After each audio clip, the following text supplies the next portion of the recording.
கட்சி உணர்வும் கலந்த தொண்டர்கள் திமுகவில் இருக்கிறார்கள் என்று இதற்கு ஒரு எடுத்துக்காட்டு. முப்பெரும் விழாவில் கலந்துட்டு இருந்தீங்க. பல்வேறு விஷயங்களை முதல்வர் பேசினார். அதில் இருக்கக்கூடிய சில கேள்விகள் எனக்கு இருக்குது. அதுலேருந்து நம்ம ஆரம்பிக்கலாம். தாவேக்காவினுடைய பேரணிக்கு 23 நிபந்தனைகள் கொடுத்தீங்கன்னு சொல்லி போன இன்டர்வியூ நம்ம பேசணும். 23 நிபந்தனைகளில் குழந்தைகளை கூட்டு வரக்கூடாது, கர்ப்பிணி பெண்களை கூட்டு வரக்கூடாது, நிறைய ரெஸ்ட்ரிக்ஷன்ஸை கொடுத்துருந்தீங்க. ஆனால் இந்த முப்பெரும் விழாவில் குழந்தையை தூக்கி தலையில் வச்சுக்கிட்டு ஒருத்தர் ஃபோட்டோ போடுற அந்த ஃபோட்டோ நீ ஃபுல்லாக வைரல் ஆகுது. உங்களுக்கு ஒரு சட்டம், அவங்களுக்கு ஒரு சட்டமா?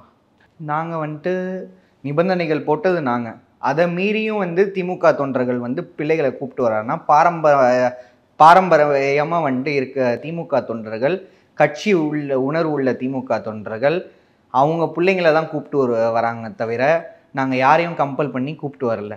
கட்சி இரத்தமும் கட்சி உணர்வும் கலந்த தொண்டர்கள் திமுகவில் இருக்கிறார்கள் என்று இதற்கு ஒரு எடுத்துக்காட்டு. இப்போ இல்லை, இப்போ தாவேக்கால மட்டும் நான் உணர்வு இல்லாமல் வந்திருப்பாங்க. உணர்வு இல்லாமல் இல்லை, அந்த கட்டுப்பாட்டை விதிச்சது நாங்கள் இல்லையே. விஜய் அவர்கள் தான் அறிவிச்சார் அவங்க தொண்டர்கள்ட்ட, குழந்தைங்களை கூப்பிட்டு வராதிங்க, காலேஜ் ஸ்டூடெண்ட்ஸ் வராதிங்க, ஸ்கூல் ஸ்டூடெண்ட்ஸ் வராதிங்கன்னா நாங்கள் நிபந்தனை விதிக்கலையே.